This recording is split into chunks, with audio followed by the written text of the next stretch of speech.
is going to meet the Assassin #1 in a Texas death match for the title. For this week's Take 5, I've asked Dory Funk Jr., who is most definitely a qualified expert on Texas, to tell us about the Texas death match. Well, Barbara, I consider myself an expert on Texas death matches because I've had a few myself.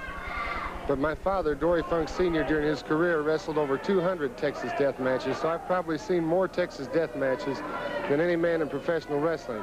Now, there are several things about a Texas death match. In a Texas death match, there always is a winner. Many times, as you know, wrestlers get together and they wrestle, and it's an indecisive thing. But in a Texas death match, there's always a winner, and for several reasons. First of all, in a Texas death match, there is no time limit. I've seen Texas death matches that lasted 5 minutes, and I've seen one between my father and Mike DiBiase that lasted for 3 hours and 40 minutes. In a Texas death match, there is no stopping the match because of blood. There is no disqualification in a Texas death match. Falls don't count. There can be 1 or 100 falls if necessary. And very, very important, in a Texas death match, there must and is always a winner. And in a Texas death match, the match continues until one man is unable to answer the bell. So as you can see, a Texas death match is a very, very dangerous kind of match, but it does settle an issue as to who is the better wrestler.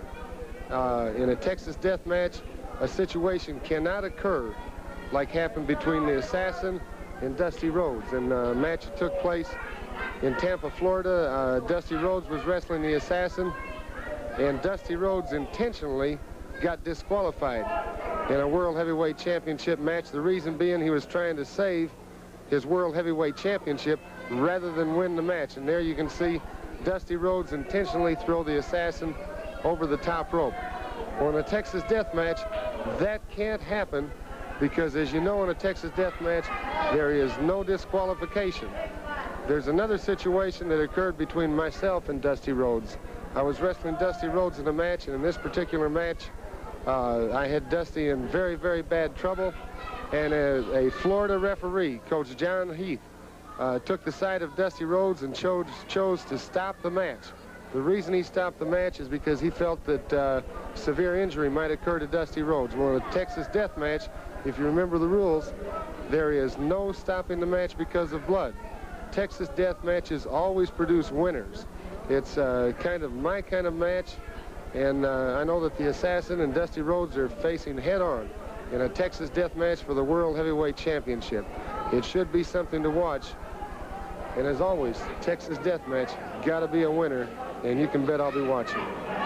Well, one way or the other, it's going to settle the problem between Dusty Rhodes and the Assassin #1. We may have a new World Heavyweight Champion after this death match is over. We'll have to see. That's Take 5 for this week.